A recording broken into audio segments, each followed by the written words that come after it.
You mentioned you mentioned Trey Hannibal's consistency and his effort level that he plays with is kind of why he played a few more minutes at Clemson.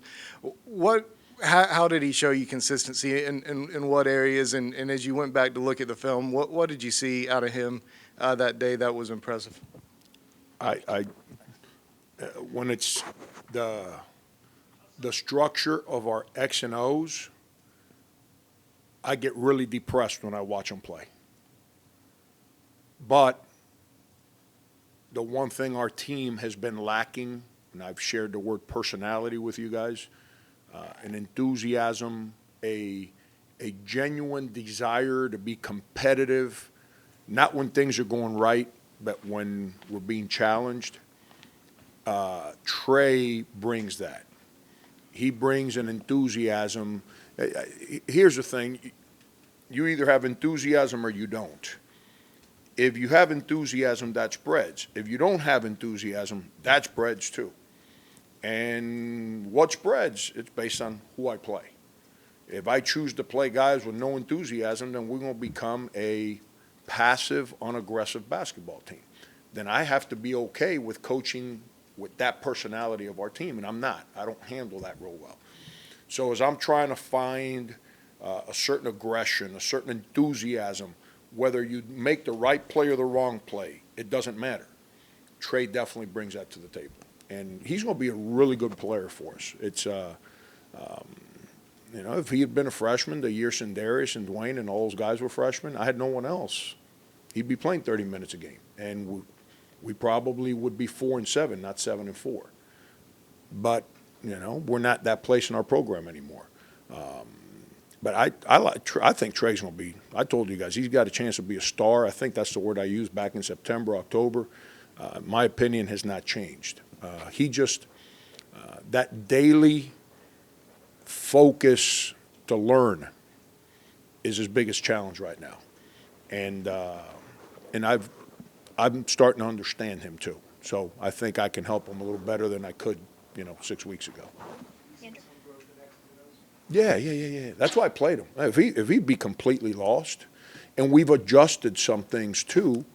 I'm really stubborn, but I try not to be stubborn to stupid. Sometimes stubborn people end up making stupid decisions because of their stubbornness. I try to stay stubborn until I feel I'm gonna be stupid. And when I feel like I'm gonna be stupid, what do I mean by that? Well, there's someone that brings something to the table that I think we need. I have to adapt some things, simplify, if that's a word that fits, to help him so I can help. It helps him, so in essence, he helps us because of what he does bring to the table. And I think I figured that out a little bit.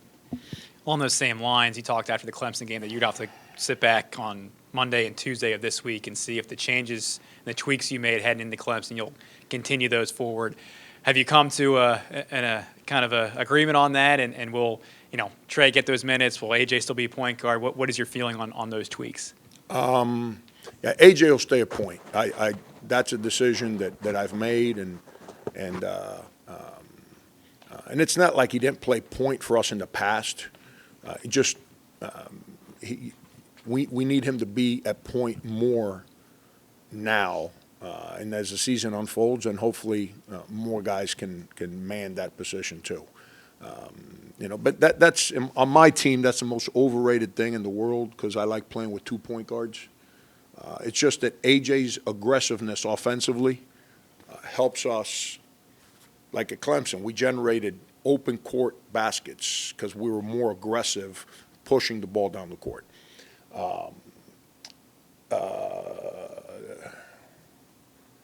I'm not prepared to answer the other part of the question yet. I was in a certain place yesterday morning, and I was really disappointed in a couple guys' approach to practice yesterday. Which is part of when you deal with freshmen. It's getting them to understand the importance of a maturity and a focus on a day-to-day basis. That's the challenge from a coaching standpoint. And I was a little not overly unhappy. disappointed in the mindset of a couple guys yesterday. I wish I had another press conference to answer your question later on in the week. I'm not prepared to answer the second part to that. Frank, you talked a little bit after the Clemson game about seeing some aggression from Jair, I think 10 points in the second half. Just what have you seen from him, or what did you see when you watched film on Jair in the second half, and have you seen him respond these last few days in practice? Yeah, he was really good yesterday. He was not one of the ones I was speaking about. He was really good. Like I told you guys last week that I was able to kind of spend time with some guys individually.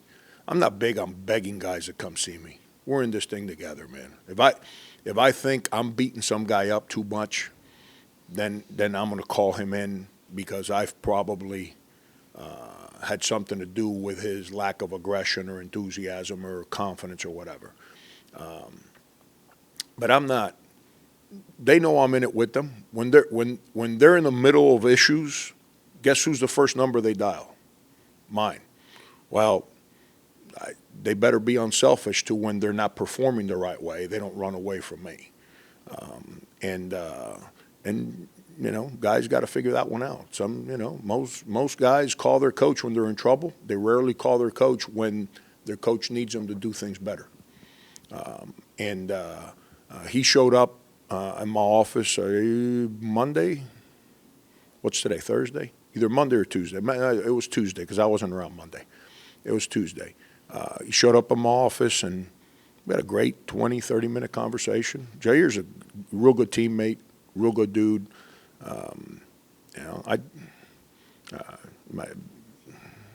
Paraphrasing, my message to him is you're too good a teammate and too good a person to be so deep into your own feelings. It's basically what I tried to share with him. The reason you're not being aggressive is because you're consumed with yourself right now. And I thought in the second half of Clemson, that's the most aggressive he's played the whole year, not in the last 2 weeks. Reminded me how he would practice last year. And he kind of piggybacked on that, and he was pretty good the last 2 days. I hope that continues. He's old enough, and I know he's a competitor. You know, he's not a goofball. He's a competitor, and he wants to help this team. But he was a little too deep into his own feelings. And that happens to all of us. We get wrapped up in our nonsense sometimes and don't realize that we're not doing things to help others. Frank, it's been a while since ABC has aired a college basketball game. You know, how cool was it for you guys and you as a head coach in college basketball to see, you know, basketball kind of expand to more networks and to be able to play on a national stage here at the end of December? You asked me a question that I'm going to end up giving an answer is probably getting me in trouble. But you know me, I really don't care. Kind of funny, we got to schedule 2 road ACC games so we can get on networks, not play on iPads. You know, so if I can schedule the whole ACC so we can play 10 times on television, I'm all in. Call them, ask them if we can go. That's one of the reasons you schedule Virginia. I don't think we appreciated the fact we, members of our media, our campus, our community, our state, I don't think we appreciated the fact that we were able to get Virginia to give us a home and home. You know, it's I don't think people really put their arms around that. You know, you got the team that was the overall #1 seed the year before, and you get to bring them into your building, and then, you know, for them to give us a home and home, not that we're inferior to them. I don't know. As people have been covering the sport here since the school left the ACC, how many ACC opponents have given this school home and homes? You know, and to get Virginia to do it's a credit to Tony Bennett that he was able to or willing to do that. And I think that comes from the mutual respect that we have for each other. But it's going to be awesome. You know, Boog Shambi's a friend. You know, he text messages me all the time. He doesn't as much anymore because now I live in a warmer climate. But, you know, he lives on South Beach. So he texts me all the time, middle of winter. Say, hey, it feels real good over here, you know. And having him and Jay on the game It's going to be a great opportunity to be on ABC, playing the defending national champions in a great environment that they have at the University of Virginia. And it's a great moment for our program, our players, to be able to be showcased there. Virginia's so well known for their defense. What is it about their defense that's unique to everyone else in the country? Their simplicity and their discipline. You hear people all the time say basketball is a game of mistakes.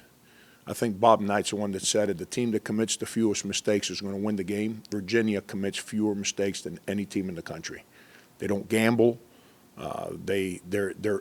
When you coach against them, when you watch film, there's certain things you don't feel. When you coach against them, they don't shut up.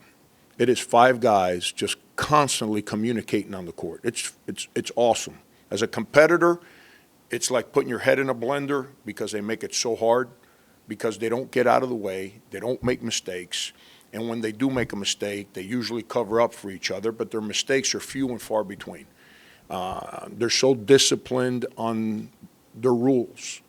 And then the last part, which is what the game of basketball is, if you got the ball, can you get by your defender? And if you're on defense, can you keep the guy with the ball in front of you? They never, ever reach, get off balance. They never open their hips, so they don't give you the ability to drive. And they're great with their hands. They're active. Their hands they rarely have their hands down. Their hands are always in passing lanes and disrupting passing and shooting. So they make the fewest mistakes of any team in the country, both on offense and defense. Low turnovers. So that means you can't get out in the open court against them. They offensively, they're going to shoot it with 2 seconds to go on the shot clock. So that means they're going to make you guard for 28 seconds, which means that they're probably taking a good shot.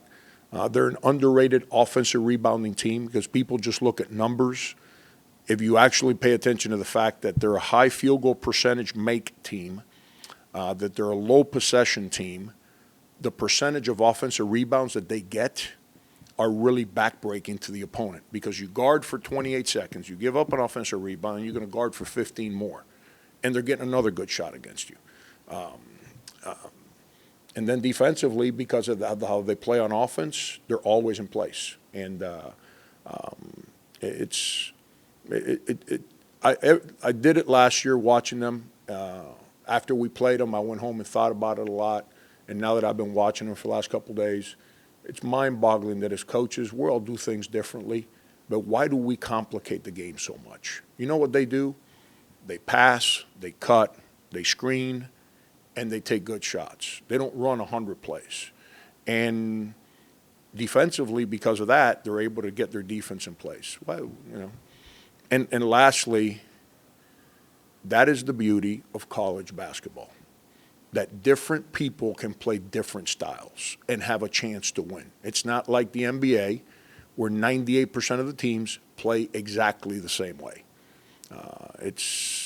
That's the beauty of college basketball, that it's not just about individuals, and the rules defensively are not slanted to showcase individual players.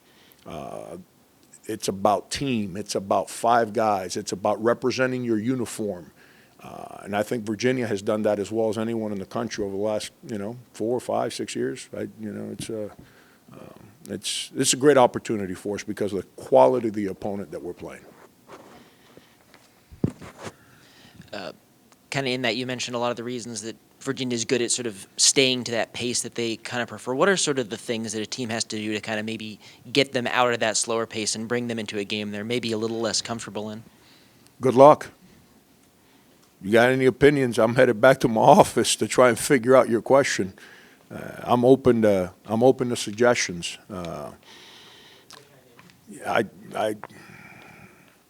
I think there's 353 of us around the country trying to figure that one out. They have a couple new guys on the perimeter, guys that are playing their style for the first time. One's a freshman, the other one's a junior college transfer, and then number 12. I'm not sure if he's a freshman or a sophomore. I'm losing my mind right now, but you go into the game hoping that not gambling. The biggest mistake you make against them is gamble. As soon as you gamble, they're putting a foul on you, they're getting a layup, they're getting an offensive rebound. It's every time. So you can't gamble. So whether you press, you don't press, whether you play pack line or you play our kind of defense, you have to be rock solid against them. You can't, West Virginia did a home and home with them Michael Carrera senior year and our Final Four year.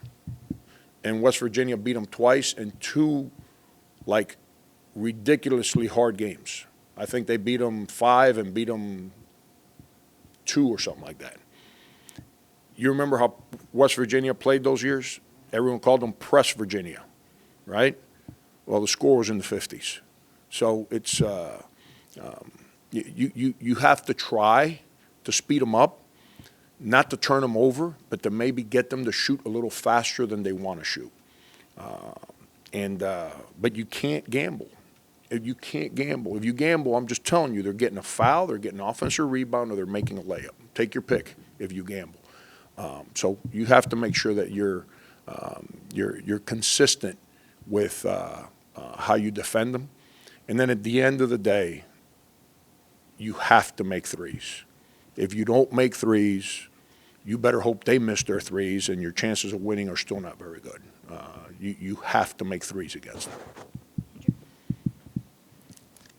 Yeah, that West Virginia game in 16, I think was the last time they lost to a non-conference team at home. Obviously, you talk about older teams know how to win on the road. You guys are 2-0 at least on the road at this point. Where are you in terms of where you think your growth is as a team, and what did you learn from those two experiences that perhaps you can take into a spot where road teams have really struggled to find success? Yeah, how we played in the second half. Usually you go on the road and you come out like gangbusters, and then as the game settles down and it gets deeper, the home team ends up being more comfortable and the road team tends to panic a little bit. But in both of those games, I think the second halves we've been good. At UMass and obviously at UMass with I think we're up 11 with 2:30 to go or something like that. And then we had a bad turnover. They made 2 bombs out of their minds, but that's kind of what happens. We end up winning by 4 or whatever it was. But how we played in the second half at Clemson, Clemson, I think we had 14 turnovers at the half, somewhere in there. We might have had 6 or 7 in the second half. We stopped turning it over. We made shots, and we didn't just make late clock off the dribble oh my God shots. We made one of those by Jair. All the other shots were just aggressive basketball plays with good spacing, with good decisions that led to shots. And I'm just I'm happy that we've been able to do that. That gives you confidence when you go on the road. Like, we've done this, it's going to be all right. When you lose on the road consistently, then it creates doubt. I don't care how enthusiastic you come out to play as the game unfolds. Losing is a disease, man. It creates doubt. That's where the disease, it creates doubt. It creates doubt on guys on the team, creates doubt in your coaches. That's why you have to avoid losing. Once that settles in, man, and winning's the complete opposite. Winning creates a confidence, and whether you're down 10 or you're down 3 with 8 seconds to go, you believe that there's a way you're going to win the game. And so we're fighting real hard. I think if you go through my time here, I think we've proved that we can win on the road. We don't talk about a difference of winning on the road, winning at home. It's the opponent. We don't talk about where we're playing. I rarely talk about the difference between home and road games. It's the opponent, and it's playing the 40 minutes, and that's what we try to focus in on. I think we've won in every SEC building except, obviously, Kentucky. We haven't won there, and I think there's one more, Alabama. I don't think we've won at Alabama. And then, obviously, this team, because all that's nice, but this team hasn't done that. This team has 2 road wins, so that's a good thing. Talked earlier in the year about the offense kind of being a work in progress. Where do you feel like this offense is right now, and how pleased are you with kind of the efficiency numbers there? Well, I'm trying to change some stuff. So we're still in exploratory mode, for lack of better words, as I kind of change some of the things that we're trying to do schematically, which it's a little easier to do that when you got old guys than when you have young guys. But I think it's something we had to do. You go into listen, when you play Brad's teams and you play in their building and you score 39 in the second half, something's happening because they don't get out of the way. It's not like Brad's teams are like, yeah, just go ahead and shoot layups. We're just going to get out of the way and let you win. I got a kick of some of the opinions that we went into Clemson and beat a bad team that was hurt. No, that's the healthiest they've been all year when they played us. So we didn't play a hurt team. Now, number 3, I can't remember his name right now. He's banged up. He tried to play. He's banged up. And but Clemson's not a bad team. We didn't beat we beat a good team, and we scored 39 in the second half. And anytime you do that, you can score 39 in the second half of a road ACC win, you did something right. So I'm pleased with where we're headed. I've said this before, and I don't mean to be boring. When you make jump shots, it makes coaches look smarter offensively. When you don't make jump shots, it makes coaches look dumber offensively. And that game we made jump shots, and something we have to do better. Houston, we didn't make a single jump shot. I broke that film down. We got shots we wanted, we just didn't make them. So all of a sudden you look like a bad team. And now you're in a 9-point game and it gets late. Now you got to take chances defensively because you got to try and get a steal, get an easy basket because you're running out of time. And sometimes that works and sometimes it goes the other way and a 9-point game becomes 20. And that's kind of what happened that game. But we didn't play bad offensively. We just couldn't make a shot. John? Through 3 games, where do you feel Keshawn is comfort-wise on the court?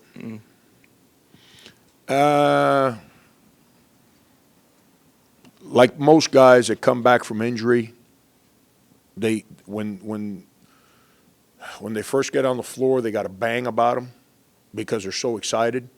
But then they get into the grind of the everyday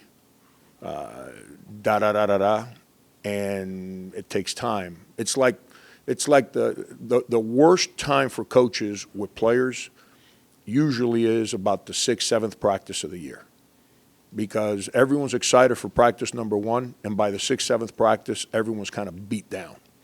And you have to figure out ways to older guys get it. Young guys struggle with that.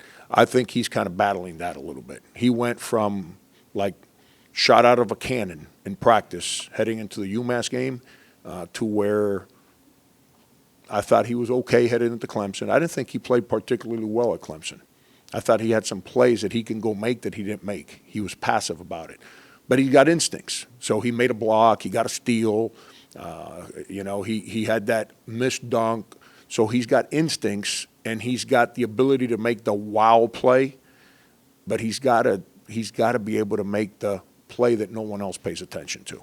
And, there are 3 or 4 opportunities for him to go get fouled and get a basket and then 1 or 2 free throws, and he went 0 for those opportunities if you eliminate the dunk attempt. That's a special play, and he went after the ball, but he had 3 or 4 other opportunities where he had a chance to go get a basket, get fouled, get 3 points, whatever, and he didn't go make the play. So it's like everyone else. He's got to find consistency right now, and that's both on him and me together to get him to that place.